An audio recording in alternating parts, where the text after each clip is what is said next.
Hello দর্শক, আসসালামু আলাইকুম। আশা করি সকলে ভালো আছেন।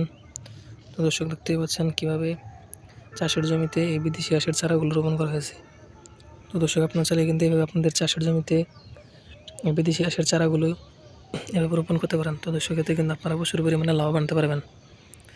তো দর্শক, আমরা কিন্তু এই বিদেশি হাঁসগুলো চাষ করে কিন্তু এই বিদেশি হাঁসগুলো কিন্তু আমরা আমাদের গবাদি পশুকে কিন্তু হয়ে থাকি। তো দর্শক, আপনারা চাইলে কিন্তু আপনাদের গবাদি পশুকে কিন্তু এই বিদেশি হাঁসগুলো কিন্তু চাষ করে কিন্তু সেই ঘাসগুলো আপনাদের গবাদি পশুকে খাওয়াতে পারবেন।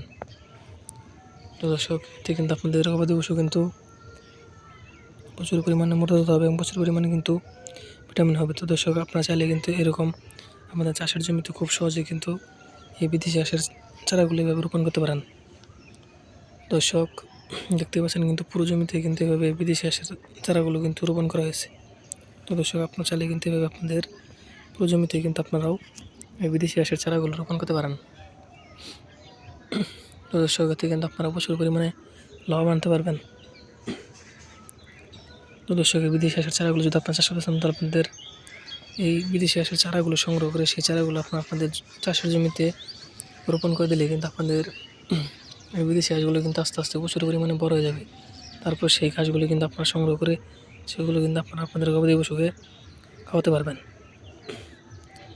তো দর্শক, আমাদের ভিডিওটি যদি আপনার একটু ভালোই থাকে তাহলে অবশ্যই চ্যানেলটি সাবস্ক্রাইব করে দেবেন এবং ভিডিওতে একটি লাইক করে দেবেন। ধন্যবাদ, সকলে ভালো থাকবেন। আসসালামু আলাইকুম।